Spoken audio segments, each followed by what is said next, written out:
تاریخ میں ملتا ہے کہ ایک دن یہ ہوا تھا کہ ابو جہل کو صفا کے قریب رسول اللہ کے سامنے آیا اور اس نے نازیبہ الفاظ کہے، آپ کی شان میں گستاخی کی.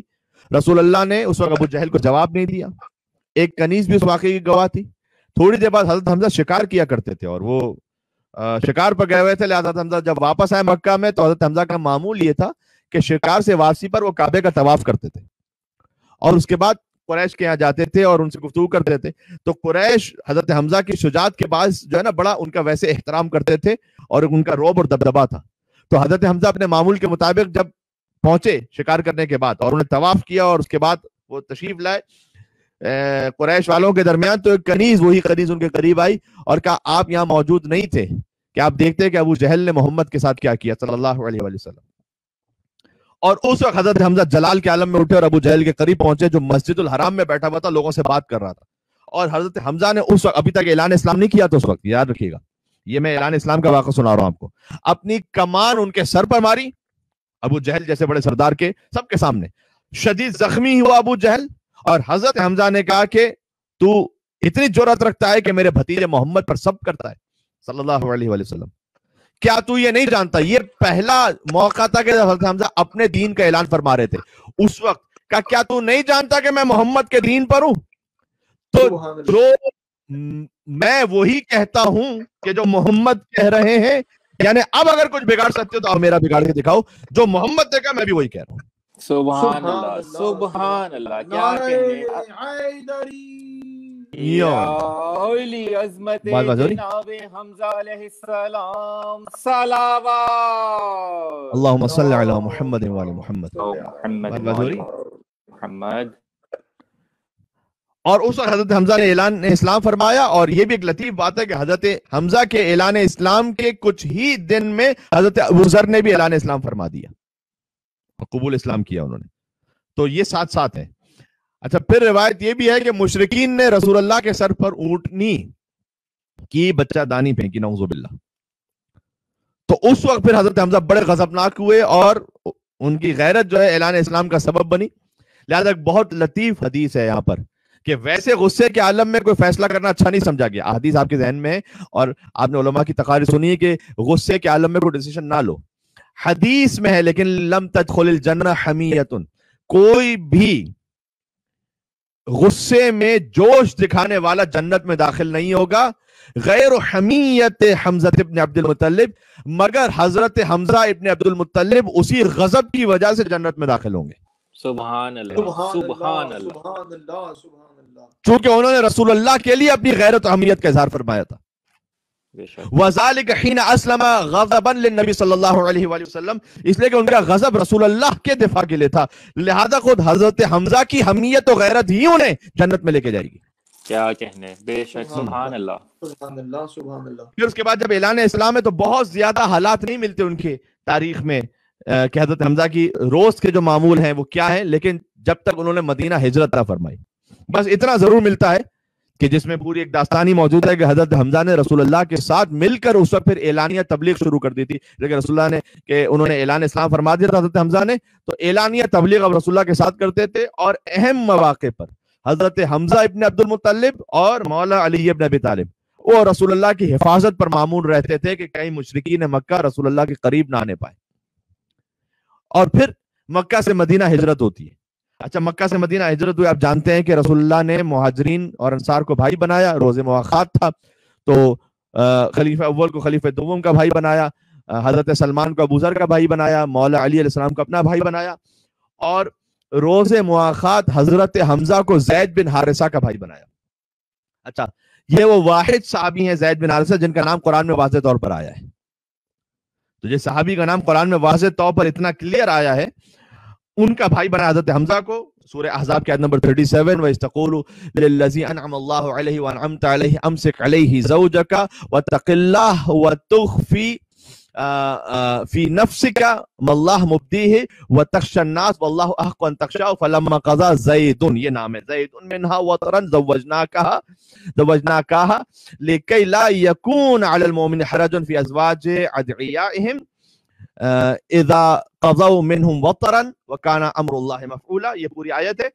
ایک خاص واقعہ ہوا، میں واقعے میں جانے کی تفصیل کا بالکل موقع نہیں کہ حضرت زید کے ساتھ کیا واقعہ ہوا تھا کہ جس پر آیت نازل ہوئی. بہرحال حضرت حمزہ کو مواخات میں حضرت زید کا بھائی بنایا. اور پھر پیغمبر اکرم نے رمضان پہلی ہجری کا رمضان تھا، مدینہ میں آنے کے بعد پہلی ہجری کا رمضان، جنگ کا سب سے پہلا پرچم حضرت حمزہ کے لیے باندھا. سب سے پہلے وہ شام سے پلٹنے والے جو قریش کا کاروان تجارت تھا اس کا راستہ روکنے کے لیے وہ سریے کی قیادت کی انہوں نے. حضرت حمزہ 30 مہاجروں کے ساتھ سوار ہو کر ساحل سمندر پر واقع ایس نامی علاقے میں پہنچے. وہاں ابو جہل کی سرگردگی میں 300 سواریوں کا سامنا انہیں کرنا ہوا. پھر مجدی بن عمر نامی شخص نے دونوں فریقین کے درمیان امن کا معاہدہ کروا دیا اور کوئی جھڑپ نہیں ہوئی اور فریقین جو ہے وہ جنگ کیے بغیر واپس آ گئے. پھر حضرت حمزہ مختلف غزوات میں جو کم معروف ہیں جیسے غزوہ ابوا ہے، غزوہ ذوالعشیرہ ہے، غزوہ بنی قینقاع ہے، اس میں رسول اللہ کے لشکر کے علمدار رہے. اور پھر غزوہ بدر میں تو سبھی جانتے ہیں کہ حمزہ سپاہ اسلام کے صف اول میں تعینات ہیں.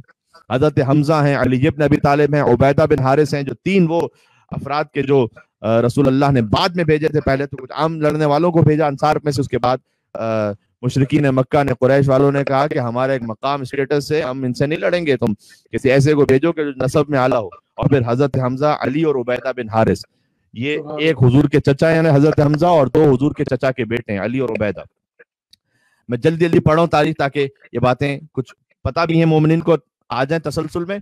پھر حضرت حمزہ نے ہندا کے باب عتبہ کو واصل جہنم کیا. اس کا تعلق بنتا ہے ان کی شہادت سے. حضرت حمزہ نے ہندا کے باب عتبہ کو واصل جہنم کیا. ہندا کا باپ، بھائی اور چچا تینوں بدر میں مارے گئے علی اور حمزہ کی تلواروں سے. سبحان اللہ، سبحان اللہ. لہٰذا ہندا نے نظر مانی تھی کہ وہ حضرت حمزہ کا کلیجہ چبائے گی اور اس نے وحشی غلام سے کہا تھا کہ یا علی کو قتل کرو یا حمزہ کو، تو تجھے انعام و اکرام بھی دوں گی اور بعض تاریخوں کے مطابق یہ کہ اپنے آپ سے مقاربت بھی دوں گی. بس اتنا میں کہہ سکتا ہوں، اس سے آگے نہیں کہہ سکتا. اس وحشی نے ابتدا میں غزوہ احد میں مولا علی کے قتل کا ارادہ کیا لیکن میدان میں ہمت نہیں ہو سکی کہ وہ علی پر نیزہ چلائے. سب سے پہلے وہ وحشی جو ہے وہ حضرت علی بن ابی طالب کو شہید کرنا چاہتا تھا اور پھر اس نے جا کر حضرت حمزہ پر وار کیا اور حضرت حمزہ کو شہید کیا اور ان کا کلیجہ نکال کر ہندا بن عتبہ کے حوالے کیا. ہندا نے اپنا لباس اور زیور جو ہے وحشی کو دے دیا بطور تحفہ اور وعدہ کیا کہ مکہ پہنچ جا پھر تجھے 10,000 دینار اور انعام بھی دوں گی. اور پھر ہندا حضرت حمزہ کے لاشے کے قریب آئی اور بدن کا مسئلہ کرنا شروع کیا اور ان کے اعضائے جسمانی سے ہار بنائے، کنگن بنائے، بالیاں بنائی، حتیٰ کہ پازیب بھی بنائی حضرت حمزہ کے اعضائے بدن سے. یہ کتاب المغازی کی جلد نمبر 1 صفحہ نمبر 285 پر لکھا ہوا، وہاں سے آپ خدمت میں عرض کر رہا ہوں کہ کنگن بنائے، بالیاں بنائی، پازیب بنائی اور ان کو اپنے ساتھ مکہ لے کر گئی وہ. اور جب اس نے مسئلہ کر دیا حضرت حمزہ کے لاشے کو تو پھر معاویہ بن مغیرہ اور ابو سفیان نے دوبارہ آ کر حضرت حمزہ کے بدن کو مسئلہ کیا اور ان کا جو لاشا تھا اس پر پھر سے ضربے لگائیں. ویسے ہی نہیں کہ امام سجاد علیہ السلام دربار شام میں حضرت حمزہ پر ناز کرتے تھے. سبحان اللہ، سبحان اللہ. ایسے ہی نہیں، بے شک بے شک. امام سجاد دربار شام میں کہتے ہیں کہ فضلنا، اللہ سبحانہ و تعالیٰ نے ہمیں فضیلت عطا کی ہمارے خانوادے کو بأن النبی المختار محمدن منا، محمد مصطفیٰ صلی اللہ علیہ وسلم نبی مختار ہم میں سے، ومن صدیق اکبر علی بن ابی طالب ہم میں سے، ومن الطیار جعفر الطیار ہم میں سے، ومن اسد اللہ، اور اللہ کے شعر و اسد و رسول ہی اور رسول اللہ کے شعر حضرت حمزہ ہم میں سے. ان ہستیوں کے ساتھ رسول اللہ، مولا علی، جعفر طیار کے ساتھ حضرت حمزہ کا نام لیا امام سجاد علیہ السلام نے دربار یزید میں اور یاد کیا. سبحان اللہ، سبحان اللہ. اور پھر حضرت حمزہ احد کے پہلے شہید ہیں کہ جن کی نماز جنازہ رسول اللہ نے پڑھائی اور بعد ازاں پھر کیا ہوا کہ شہداء کو باری باری لایا گیا تو حضرت حمزہ پر تو ایک الگ سے نماز جنازہ پڑھی. پھر ہر شہید کے لاشے کو حمزہ کے قریب رکھا جاتا تھا اور رسول اللہ ان شہداء کے ساتھ حضرت حمزہ کی نماز جنازہ بار بار پڑھتے تھے. سبحان اللہ سبحان اللہ، کیا اللہ اکبر. یعنی تاریخ میں لکھا ہوا ہے کہ 70 مرتبہ حضرت حمزہ کی نماز جنازہ پڑھی گئی مستقل طور پر اور دیگر شہداء کے ساتھ ملا کر. سبحان اللہ. 70 مرتبہ جس شہید پر رسول اللہ نے نماز جنازہ پڑھی وہ حضرت حمزہ ہے. واہ. سبحان اللہ. سبحان اللہ. مشرکین نے ان کے بدن کو رہنا کر دیا تھا، لہذا حضرت صفیہ جو حضور کی پھوپھی ہیں اور حضرت حمزہ کی خواہر ہیں، بڑے حالات ملتے ہیں. سید الشہداء چونکہ لقب بھی ہے نا، امام حسین لاش ابا عبداللہ الحسین بھی پامال ہوا تھا، لاش حضرت حمزہ بھی مسلح ہوا تھا، چاک چاک ہوا تھا. حضرت حمزہ کی لاشوں پر ان کی بہن آئی. یہ حضرت صفیہ وہی ہیں کہ جن کی قبر جنت البقیع میں ہے اور وہ مسمار ہے. حضرت صفیہ جو کپڑا لائی تھیں اس کپڑے میں حضرت حمزہ کو دفن کیا گیا. یعنی یہاں پر بہن کو کم از کم اتنی مہلت مل گئی کہ کفن دے دیں اپنے بھائی کو.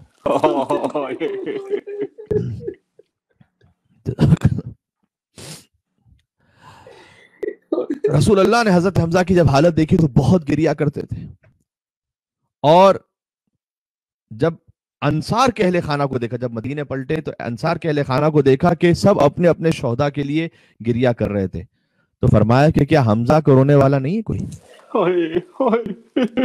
جیسے رسول اللہ کی تمنا حسین پر گریے کے لیے ویسے حضرت حمزہ پر گریے کے لیے، یاد رکھیں. سبحان اللہ. تو سعد ابن معاذ نے حضور کی بات سن لی اور انصاری خواتین کو رسول اللہ کے گھر پہ بھیجا کہ جاؤ حضرت حمزہ کا پرسہ پیش کرو رسول اللہ کو. اور اس کے بعد دیکھیں سبحان اللہ کتنی آپ شباہتیں ڈھونڈ سکتے ہیں. ہمارا جب کوئی دنیا سے گزر جاتا ہے ابھی تو طریقہ یہ رہا کہ پھر انصاری خواتین وہ اپنے کسی بھی مرحوم پر رونا چاہتی تھی تو پہلے حضرت حمزہ پر روتی تھی اور بعد میں پھر اپنے مرحوم پر روتی تھی. سبحان اللہ سبحان اللہ سبحان اللہ. یہ ساری عزاداری کی دلیلیں بھی ہو سکتا ہے میں محرم میں کچھ اس حوالے سے بات بھی کر لوں آپ کی خدمت میں. پھر روایت یعنی یہ سب رسول اللہ کے سامنے ہو رہا تھا بلکہ رسول اللہ کے حکم پر ہو رہا تھا. کون کہتا ہے کہ شہید پر رونا بدعت ہے؟ سبحان اللہ.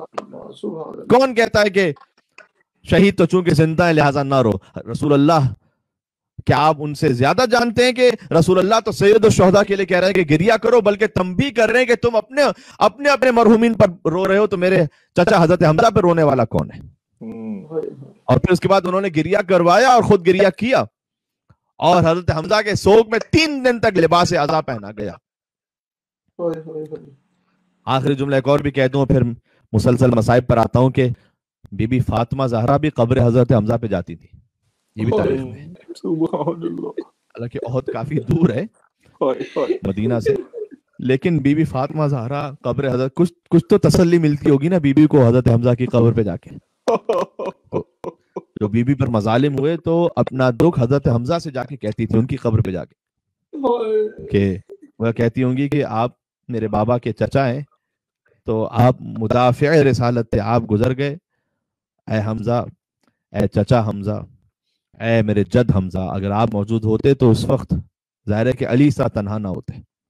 بلکہ ایک حدیث ہے کہ اگر حدیث سنا رہا ہوں، حضرت حمزہ اور حضرت جعفر طیار جن کی شہادتیں پہلے ہی ہو چکی تھیں، اگر یہ 2 ہستیاں فقط علی ابن ابی طالب کے ساتھ ہوتی نا تو حق کے فاطمہ اور حق کے علی غصب نہ کیا جاتا.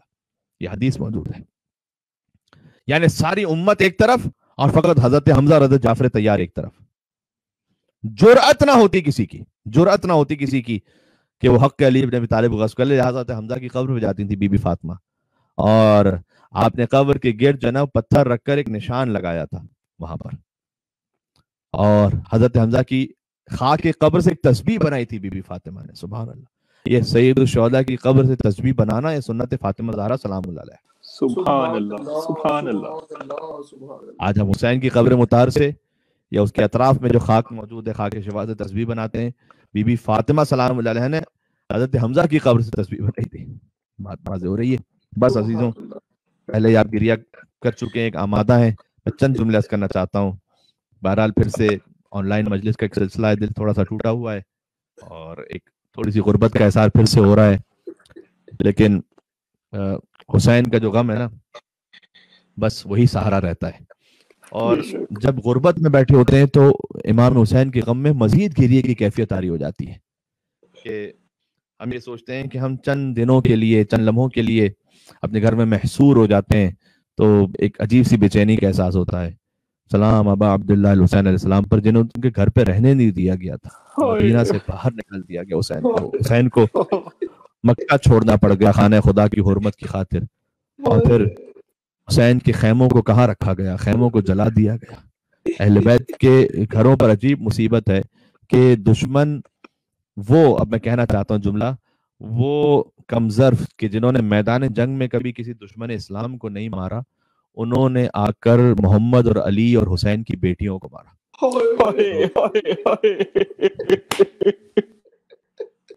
کبھی محمد کی بیٹی فاطمہ زہرا کو مارا، کبھی علی کی بیٹی زینب کبریٰ پر تازیانے مارے، اور کبھی حسین کی دختر سکینہ کو مارے، کو تماچے مارے. بس عزیزوں، حضرت حمزہ سید الشہداء کا لاشا جب مسلح ہو چکا تھا تو آخر جملہ عرض کرتا ہوں کہ ان کی بہن، انہیں خبر ہوئی کہ میرے بھائی کو قتل کر دیا گیا. میں نے علماء سے، خطبہ سے جو جملہ سنا آپ کی خدمت میں عرض کرتا ہوں. تو حضرت صفیہ پہنچی، اور چونکہ احد کافی دور ہے مدینہ سے، تو انہوں نے کہا کہ میں اپنے بھائی کا آخری دیدار کروں گی. ایسے واقعات بڑے دردناک ہوتے ہیں. میں نے سنا تھا کہ ایران عراق جنگ کے دوران جب ایک شہید کا لاشا آیا تھا تو بہرحال ایک خاتون تھی، اپنے بہن تھی، اپنے بھائی کا لاشا دیکھنا چاہتی تھی. وہ بار بار آگے بڑھتی تھی لیکن اس کو لاشا دکھاتے نہیں تھے. تو کسی نے کہا کہ اس کو لاشا دکھا دو، کیا فرق پڑتا ہے، ایک بہن ہے، آخر وقت میں اپنے بھائی کا ایک لاشا دیکھ لے گی. کہا نہیں، اس کے بھائی کی لاش پر سر موجود نہیں ہے، اس لیے ہم نہیں دکھا سکتے. یہ احترام ہے خار کا. سلام خواہر حسین ابن علی، بی بی زینب سلام اللہ علیہ، آپ پر ہمارے ہزاروں سلام ہو. جو کسی بہن نے نہیں دیکھا مصائب کا منظر، وہ حسین کی بہن سیدہ زینب بنت فاطمہ زہرا سلام اللہ علیہ نے دیکھا. حضرت صفیہ آ رہی تھی تو حضور نے کہا کچھ لوگوں سے کہ روک لو، حضرت صفیہ کو روک لو، یعنی اپنی پھوپھی کے لیے وہ کہہ رہے تھے، حضرت حمزہ کی خواہر کے لیے، کہ وہ نہ دیکھنے پائیں بھائی کا لاشا. تو وہ قریب آتی گئیں، قریب آتی گئیں. تو جب وہ بہت قریب آ گئیں اور حضور کہتے تھے کہ کوئی چادر ہے وہاں پر، اب بھرے میدان میں چادر کہاں سے ملتی کہ حضرت حمزہ کے لاشے پر ڈال دی جائے.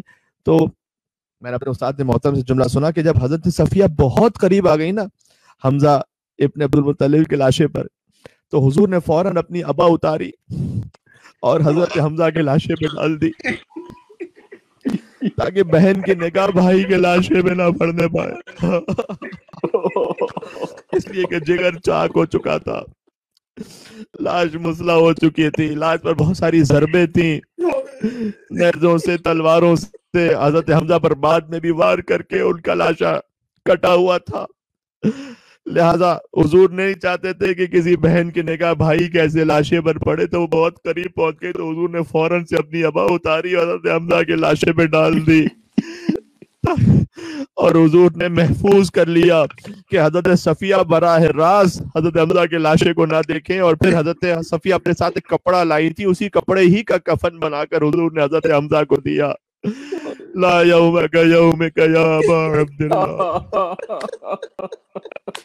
اے آقا حسین، جیسے آپ کی مظلومیت کا دن تھا ویسے کسی کا دن نہیں تھا. حضرت حمزہ سید الشہداء ہیں لیکن ان کے لاش کے لیے کفن کا اہتمام بھی ہوا اور بہن نے وہ منظر نہیں دیکھا، اس لیے کہ حضور نے اہتمام فرما دیا. سلام دختر علی ابن ابی طالب، خار حسین دل زینبیہ سے فریاد کرتی رہی، اما فیکم مسلم، کیا تم میں کوئی مسلمان نہیں ہے کہ جو حسین کی لاش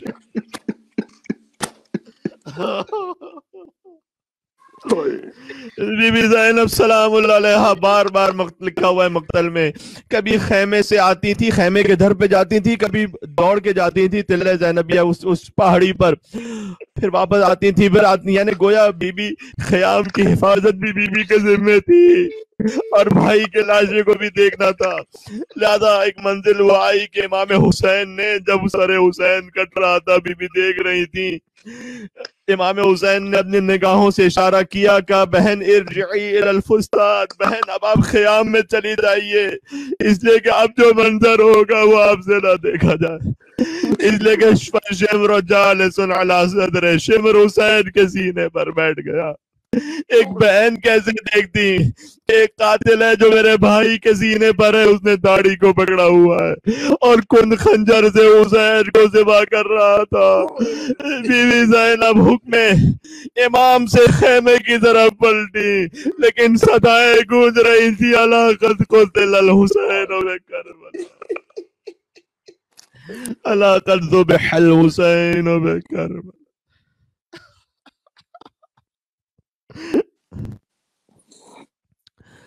وَسَيَعْلَمُ الَّذِينَ ظَلَمُوا عَلَى مُحَمَّدٍ أَيَّ مُنْقَلَبٍ يَنْقَلِبُونَ